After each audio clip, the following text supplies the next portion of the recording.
d'être là ce soir. Nous avons la chance de recevoir Betty Milan. Moi, je dis Milan, mais on peut dire Milan aussi.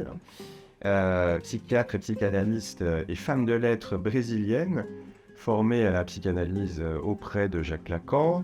Vous avez été son assistante au département de psychanalyse de l'Université de Vincennes et vous avez contribué à transmettre son travail, son œuvre, sa pensée au monde lusophone. Oui. Et vous êtes l'autrice de nombreux essais, il y en a un certain nombre ici traduits en français en tout cas, et de romans également, de pièces de théâtre, dont il va être question ce soir, puisque votre présence chez Compagnie avec nous se justifie par la parution récente chez RS d'Adieu Lacan. RS est votre éditeur français. Adieu Lacan, qui est un ouvrage qui rassemble deux textes, un roman et une pièce de théâtre. Alors, ils ont en commun d'être inspirés par votre analyse avec Lacan dans les années 70. On y retrouve les mêmes protagonistes, Seriema, qui est fortement inspiré de votre expérience personnelle, et le docteur, qui est évidemment inspiré de Jacques Lacan. Je pense qu'on y croise trois thématiques majeures, celui de l'immigration, de l'exil et de la quête d'identité, qui se pose véritablement et très fortement dans le roman, et celle de la maternité, de la féminité et du genre, davantage dans la pièce de théâtre, qui s'intitule Adieu docteur. Et les deux textes insistent aussi sur la singularité qu'avait Lacan de pratiquer la psychanalyse, et sont deux textes qui abordent des questions d'actualité brûlantes et qui ont fait l'objet d'un film, hein, soulignons-le. Ça a été adapté au cinéma en 2022 par le réalisateur américain Richard Leeds, qui est dans la salle. Voilà, donc j'invite tout le monde à visionner ce film qui est visionnable en streaming, selon la langue de spectateur. Voilà, donc Betty, merci beaucoup d'être ici ce soir et on va commencer à discuter ensemble de cet adieu Lacan. D'abord peut-être peux-tu nous dire, parce qu'on se tutoie, on se connaît un peu, hein, est-ce que tu peux nous dire un petit peu quelle a été l'aventure de ce livre? Parce que le perroquet de Lacan, avant de se questionner sur ce titre, a déjà existé en français il y a quelques années. 25 ans. Voilà, exactement. Donc, est-ce que tu peux nous faire un petit peu Bon. le panorama de cette aventure Ok. littéraire et éditoriale? Bon, d'abord, je voulais vous remercier tous d'être ici. Je suis ravie de vous voir et remercier Yannick Le Rible de m'avoir invité pour parler de ce travail qui a commencé il y a 5 décennies. C'est un petit côté comme ça obsessionnel, mais n'empêche que ça a valu la peine. Ça a commencé avec la traduction du séminaire de Lacan, les écrits techniques. C'était le premier séminaire traduit en langue portugaise du Brésil. Je dis du Brésil parce que après, les Portugais m'ont demandé d'adapter ma traduction au portugais du Portugal. Enfin, ce sont deux langues, enfin, ce ne sont pas deux langues, c'est une langue, c'est la même structure linguistique, mais elles se parlent très différemment. Puisque le portugais du Brésil est une langue qui se fait avec ce qui est venu de l'Afrique et des Indiens. Jusqu'au XVIIIe siècle, on parlait le tupi-guarani dans ma ville natale, à São Paulo. Donc c'est une langue métisse et en plus, les écrivains de ma génération ont essayé de styliser la langue orale, c'est-à-dire d'attacher la langue écrite à la langue orale. Et donc, il y avait le séminaire, et le séminaire de Lacan c'était l'oralité.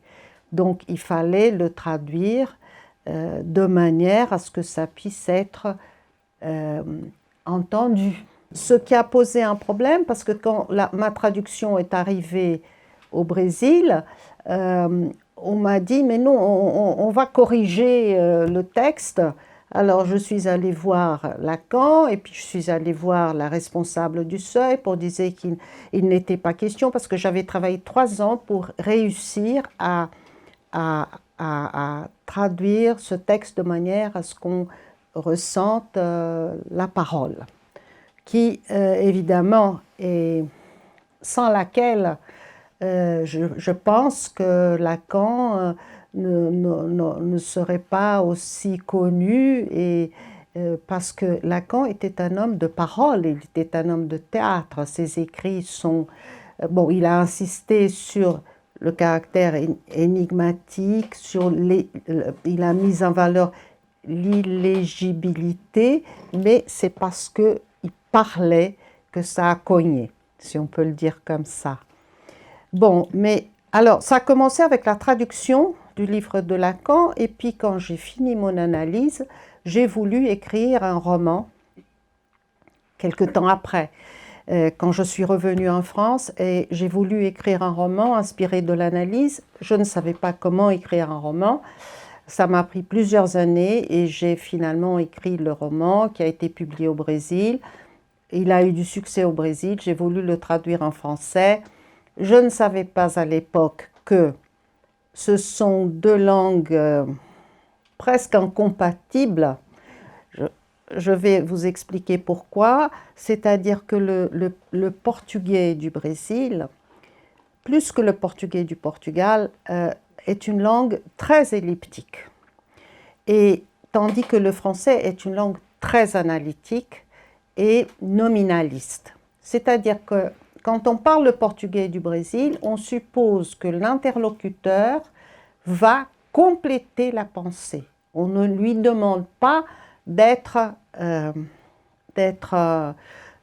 tout spécifier. Or, pour traduire cette langue-là dans une autre qui est très analytique, c'est très compliqué.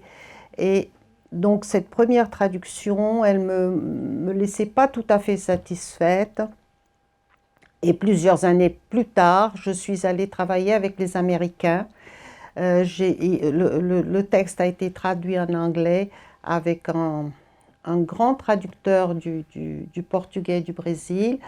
Et j'ai donc voulu le reprendre, mais en le transposant.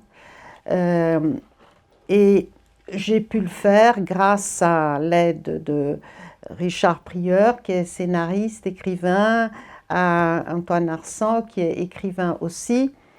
Et voilà, et donc le texte est là. Au même moment, un peu avant, oui, j'avais écrit la pièce de théâtre « Adieu docteur », qui avait été lue dans la New York School of Arts. C'est Richard Leeds qui a fait le film. Il a dirigé cette lecture et après la lecture, il m'a dit il faut en faire un film. J'étais un peu résistante parce que je me disais bon, on va changer mon texte, qu'est-ce que ça va devenir et tout.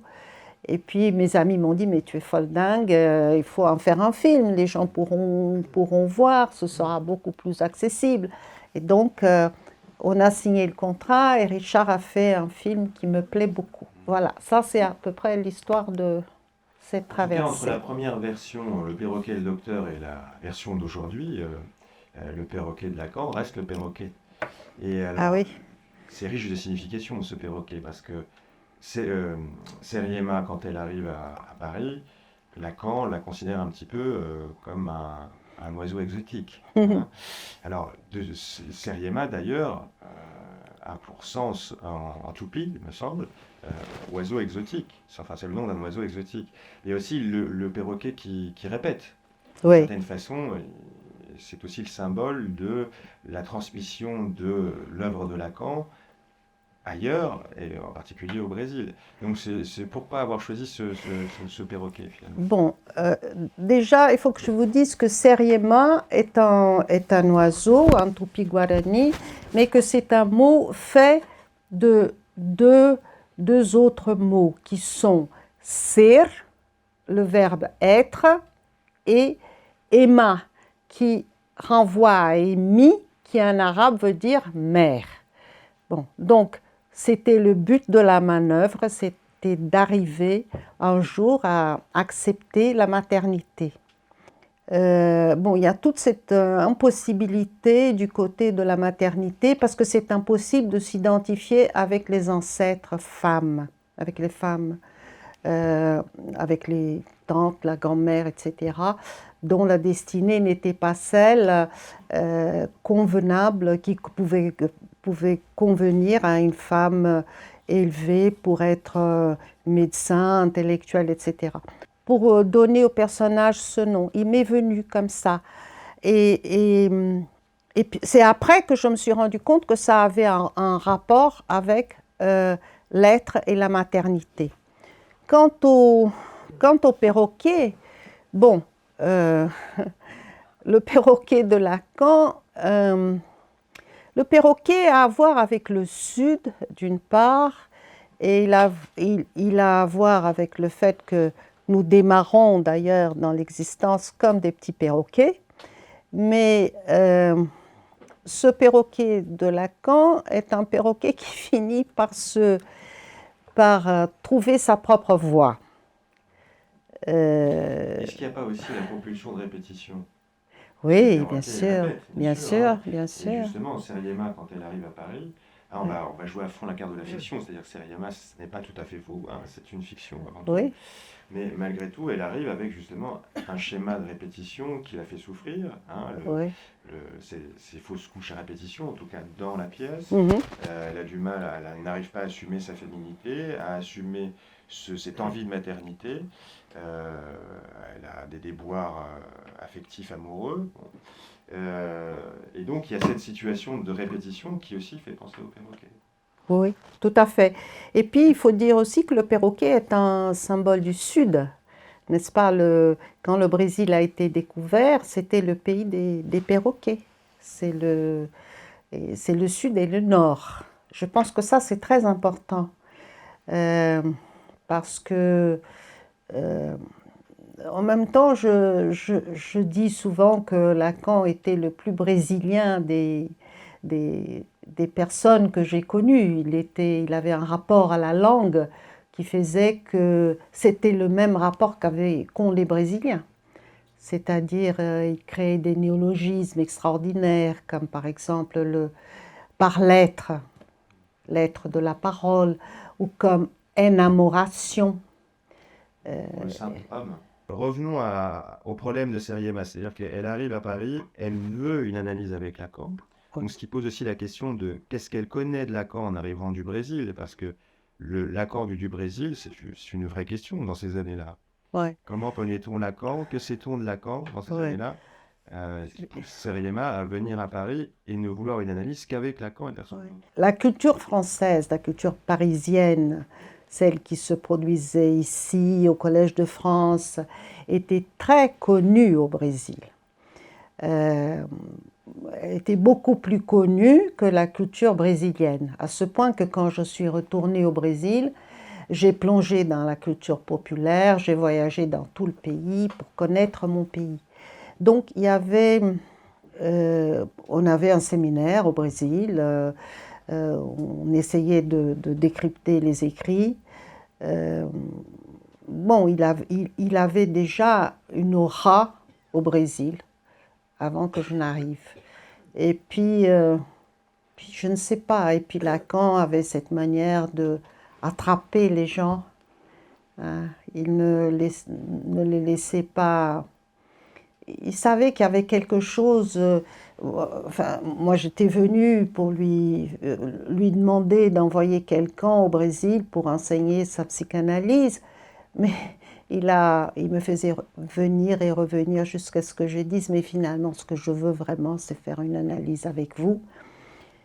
Parce qu'il avait c'est quelque chose de très attrayant, de très chaleureux. Il était, d'emblée, il vous posait la question qu'il fallait poser. Voilà. Et donc, je me suis accrochée. Alors, Seriema arrive avec ses problèmes personnels, affectifs, mais aussi évidemment tout un arrière-plan originaire. Hein. Elle est dans justement cette quête des origines, puisqu'elle a des origines libanaises, comme vous. Hein, on retrouve votre parcours personnel ici. Des origines qui sont tues. Hein. Il y a un véritable silence familial autour de ces origines, parce qu'au Brésil règne un mépris, on va dire, racial et culturel à l'égard de tout ce qui vient d'Orient et qui est confondu avec la Turquie ottomane. Voilà, Donc c'est quelque chose dont Seriema a beaucoup souffert et dont ses ancêtres ont souffert également, sachant aussi que le Liban, qu'on peut appeler aussi la Phénicie, est une culture très riche et très ancienne, et que d'une certaine façon le mépris culturel pouvait, comment dirais-je, être des de deux côté. côtés. C'est-à-dire que pour les Brésiliens appelaient les Libanais de Turcs lorsqu'ils avaient fui l'Empire ottoman. Et les Libanais, de leur côté, se disaient, nous, on a 4000 ans de civilisation, ces gens sont des gens sans culture. Bon, donc, il n'y avait pas moyen de se ranger d'un côté ou de l'autre. Ce qui a sûrement fait que dès le début, dès très tôt, j'ai voulu écrire, parce que c'était la fenêtre, euh, c'était l'ouverture possible. Euh, bon, et Lacan a tout de suite pigé qu'il y avait une question qui à voir avec les origines. Euh, cette question de la langue, et il ne voulait pas au début, il ne voulait pas faire mon analyse, en même temps qu'il me voulait, il hésitait parce qu'il se disait, mais comment va-t-elle faire une analyse dans une langue qui n'est pas la sienne, finalement? Et Seriema n'arrête pas de dire dans le roman, mais cette langue n'est pas la mienne.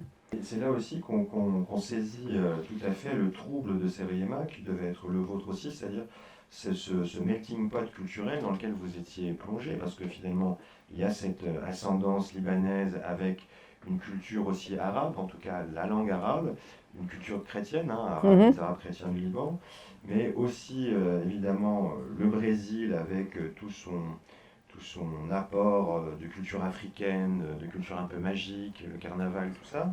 Et puis de l'autre, cette fascination, cette admiration pour la France et la culture française qui incarne la civilisation, du côté maternel en particulier, hein, il y a très bien dans le roman, et dans la pièce, hein, la mère a cette admiration pour la culture française qui pour les Libanais est très importante, d'où cette pratique du français aussi très tôt. Donc finalement, où trouver son positionnement, sa position dans tout cet univers hein, très À travers l'écriture, trouble.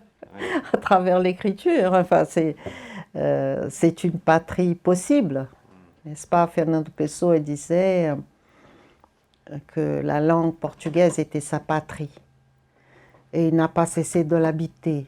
Donc voilà, l'écriture était la voie de sortie possible. Il y a un personnage très important dans la pièce, parce qu'elle est très présente, mais aussi dans le roman, c'est Maria. Oui, C'est la femme nounou, noire. en tout cas, qui a élevé Seriema et qui a cette culture africaine et cette sensibilité à l'ésotérisme et à la magie qui transparaît à travers cette amulette, en tout cas cet œil de verre, qui Oui, joue une importance particulière dans le oui. texte. Maria est une figure qui est toujours présente dans la vie des Brésiliens. Elle, comme nounou, comme éducatrice, c'est elle qui transmet la culture brésilienne profonde. Celle qui... Je me souviens de Gilberto Freire, qui est l'auteur de Maîtres et esclaves, un des plus grands livres écrits sur le Brésil. Et chez elle, Gallimard, pour ceux qui voudraient se le Ah, voilà. Oui, je vous le conseille vivement.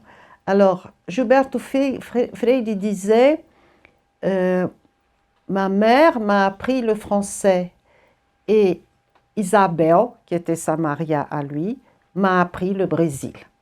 Et le fétichisme aussi a joué un rôle important dans cette histoire. La preuve, c'est que quand je suis arrivée, peu de temps après, il y a eu un concours à Vincennes pour enseigner et j'ai présenté un projet pour enseigner le fétichisme parce que ce thème me travaillait et je portais toujours un œil fétiche que j'ai perdu à un moment donné. Et là, il y a eu une grande séance de Lacan quand il dit, je lui dis que je ne reste plus parce que j'ai perdu mon fétiche, je m'en vais. Il m'a dit non, non, téléphonez au Brésil, télégraphez, faites de sorte à ce que vous ayez un autre. C'est-à-dire, il n'avait pas peur de faire le père de saint s'il fallait pour que l'analyse continue. C'est-à-dire, il avait cette intelligence de la transfiguration. Alors, on a un peu abordé la question de la maternité. On a bien compris que finalement, ce complexe pathologique qui anime Seriema se joue sur deux axes, celui de la honte des origines et la honte du corps, qui est en relation directe avec la maternité, et qui passe aussi par un refoulement de la féminité. Mais à travers les deux textes, on voit très bien comment se met en place, ou se met en scène la façon qu'avait Lacan de pratiquer l'analyse, notamment évidemment la séance à durée variable qui la frappe dès le départ, et la coupure sur le signifiant qui appelle justement l'après-coup, c'est-à-dire oui. Et qui finalement définit l'analysant, c'est-à-dire que c'est affaire à un patient mais à un analysant, c'est-à-dire chargé dans Vous avez tout compris. Chargé dans l'après-coup de revenir sur le signifiant sur lequel s'est terminée la séance. Et ça, c'est très bien rendu dans vos textes. Oui, évidemment, c'était très surprenant. Enfin, quand j'étais venue une première fois et j'ai eu quelques rencontres avec lui, et puis après, je lui ai dit, bon, je peux revenir dans 2 ans pour commencer mon travail avec vous. 2 ans après, j'arrive, je téléphone, et je lui dis, voilà, je suis là. Et il me dit, ah bon? Et alors? Alors que je veux faire une analyse. Venez demain. Et il raccroche. Bon, mais c'était une séance parfaite, parce que, et alors, ça m'a fait exprimer immédiatement ce que je désirais. Il m'a donné le rendez-vous, et voilà, et ça a commencé, ça a démarré. C'était vraiment 3 minutes, là, par téléphone. Mais bon, il y avait des séances plus longues. Bon, ce que j'aurais moins de mal à expliquer ça en France qu'aux États-Unis où un de mes livres va être publié, c'est que Lacan, quand il a introduit la notion de sujet de l'inconscient et quand il a dit que l'inconscient était structuré comme un langage, il ne pouvait plus faire l'interprétation comme on la faisait avant lui. C'est-à-dire, il ne pouvait pas attribuer une signification à ce qui était dit. Parce que chaque signifiant peut renvoyer à plusieurs chaînes de signifiants et qu'on ne peut pas figer un signifiant dans une signification. Ça provoque la résistance. Voilà, et donc quand il a quand il a renouvelé la psychanalyse à travers ses connaissances de la linguistique, il fallait changer de pratique. Et il l'a fait pour qu'il y ait plus d'efficacité, pour mieux pousser en avant l'analysant. Du même coup, ça signifiait quoi? S'il ne pouvait pas attribuer une signification, il fallait que l'analysant lui trouve la signification. Voilà, donc ça dépendait de ce qui se passait après coup, et le patient n'était plus un patient, il était un analysant. Mais moi, ce que je trouve très intéressant aussi, surtout dans la pièce, c'est le fait d'avoir attribué des soliloques à Lacan et de lui avoir restitué son humanité d'une certaine façon, avec ses doutes, avec ses interrogations, et puis l'intervention de ce personnage fictif qui est sa mère malade, qui est quelque part une Oui. sorte de miroir de lui-même, hein, Oui. qui est décédé d'un cancer. Donc j'ai trouvé ce procédé tout à fait intéressant. J'en ai parlé avec Richard et Richard a introduit cette dimension du rapport à la mort dans le film, d'une manière plus développée que moi je ne l'avais fait. Et je pense que ça a été vraiment très percutant. C'est ce qu'il fallait faire.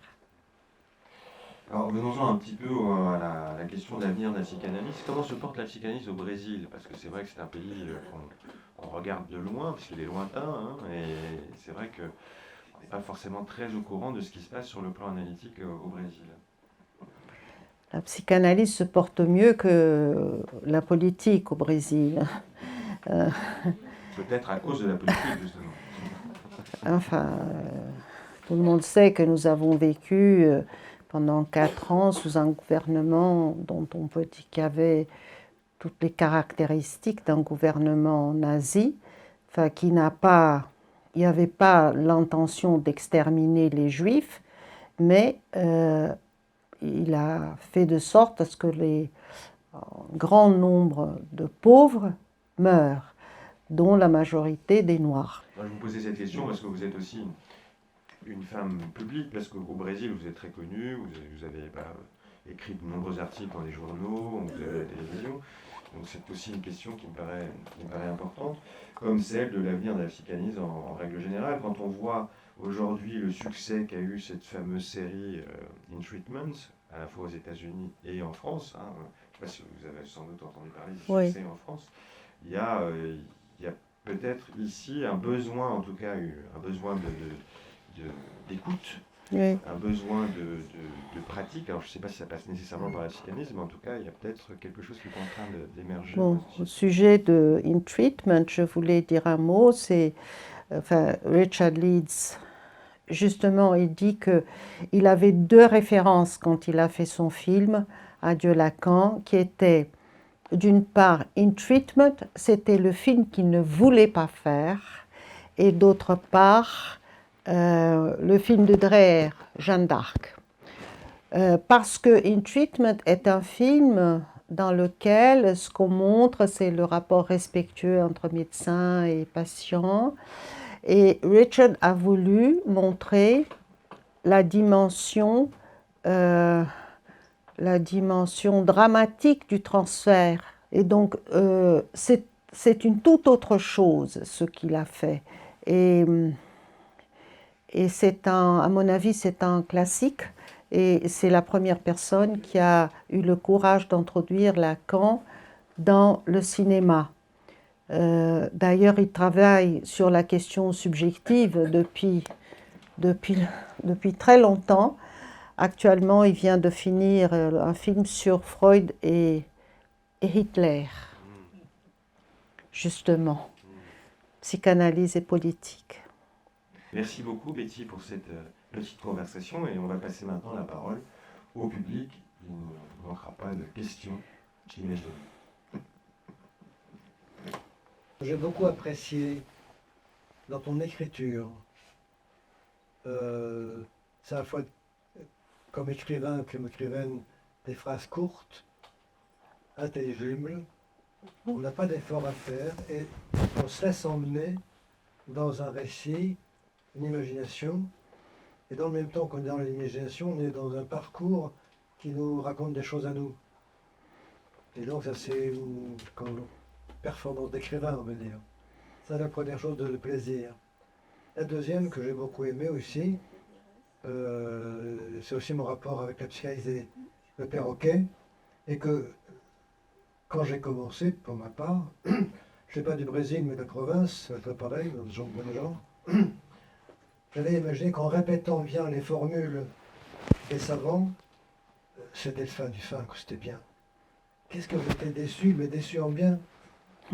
Et tu rends tout à fait bien ça dans l'équivoque du perroquet et dans ce que Lacan avait dit de la psychakose. Enfin, de ceux qui les répétaient comme des perroquets, et non pas découvrir au travers des formules qu'il a dites en les répétant leurs propres paroles dans les énoncés qu'il avait trouvés, comme les signifiants nouveaux par exemple, Oui. et qui tombent dans la culture.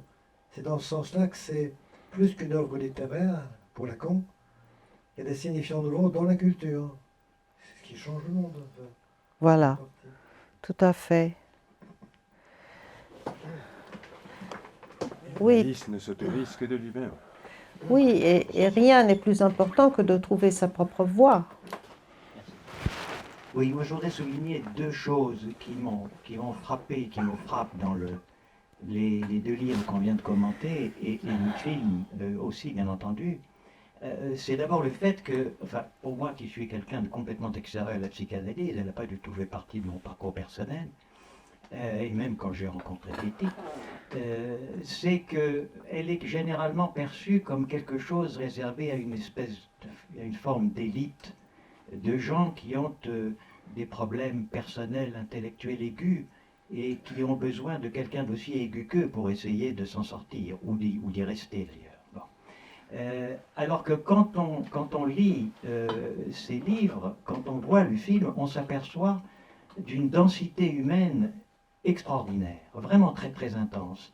Alors c'est vrai dans le film avec la maladie silencieuse de Lacan, et notamment, et puis les réactions de Seriema et du docteur quand ils sont notamment dans leur dialogue intérieur réciproque, c'est très frappant, et dans le livre bien entendu à cause de la facilité qu'on a à le lire.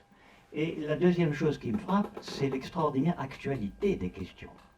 Parce que l'immigration, l'identité, la langue, la maternité, c'est des problèmes que nous rencontrons tous les jours, qui sont mis en exergue sous d'autres formes dans l'actualité présente, en Europe comme aux États-Unis.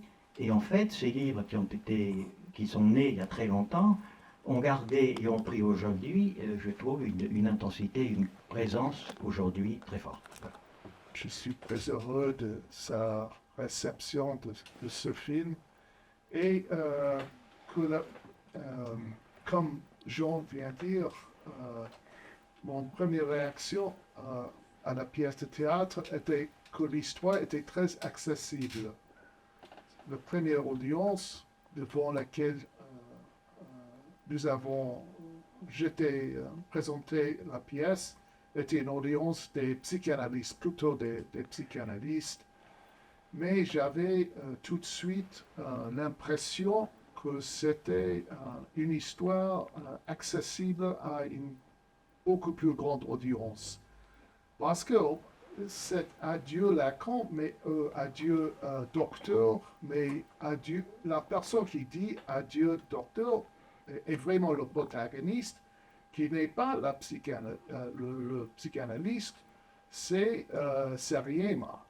Et donc, oui, on est attiré par le personnage de Lacan, mais en même temps, il donne à cette autre personne l'espace d'être le protagoniste de sa propre histoire. Et ça, c'est très admirable, et ça fait que c'est l'histoire aussi d'une femme qui a eu des, comment on dit, mauvaises couches. Fausses couches. Et, merci. Et alors ça, c'est une histoire universelle et très accessible qui touche n'importe où dans le monde, des êtres humains. Alors, c'était cet aspect, et vraiment, j'avais la chance de pouvoir faire un film à partir de ces œuvres.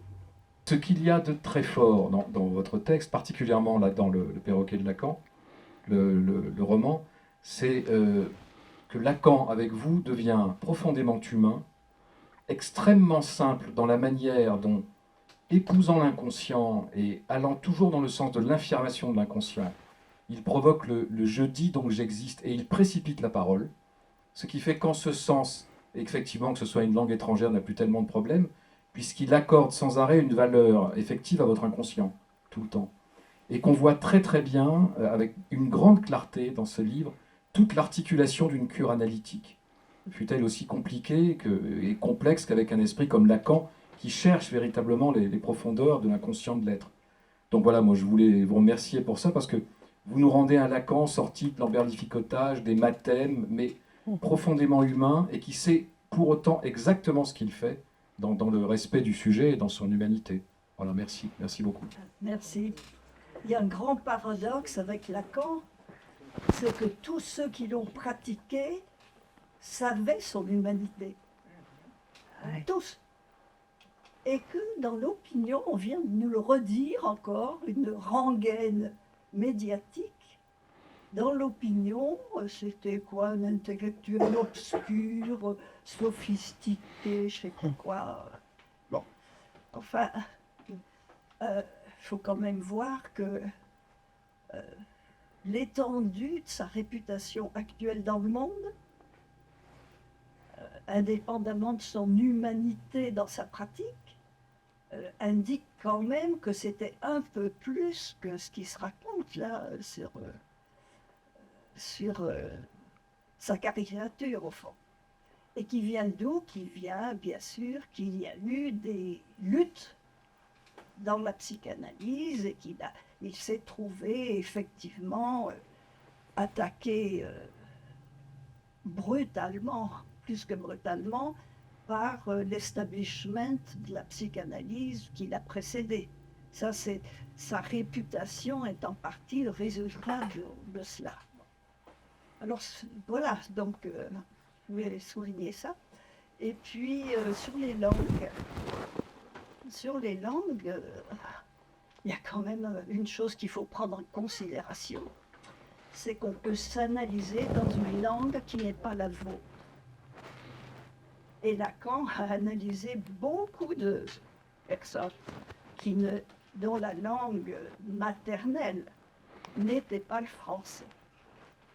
Donc ça veut dire que bien sûr l'inconscient est lié à la langue. Les mots de notre inconscient sont liés à notre langue maternelle, mais qu'il y a dans la psychanalyse une autre dimension qui ne dépend pas des langues. Sinon, on ne pourrait pas s'analyser dans une autre langue. Et qu'on le puisse est un fait d'expérience. Et Betty me faisait une confidence, c'est que c'était le dernier finalement de la série. Et que, je vous promets. Auprès du Lacan, c'est une fois pour toutes. En tout cas, merci beaucoup. Merci pour tout ça, cette conversation, ces questions.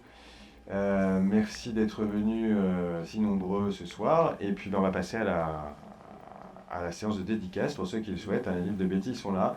Betty est ici également et prête à signer ce livre aussi. Merci encore et bonne fin de soirée.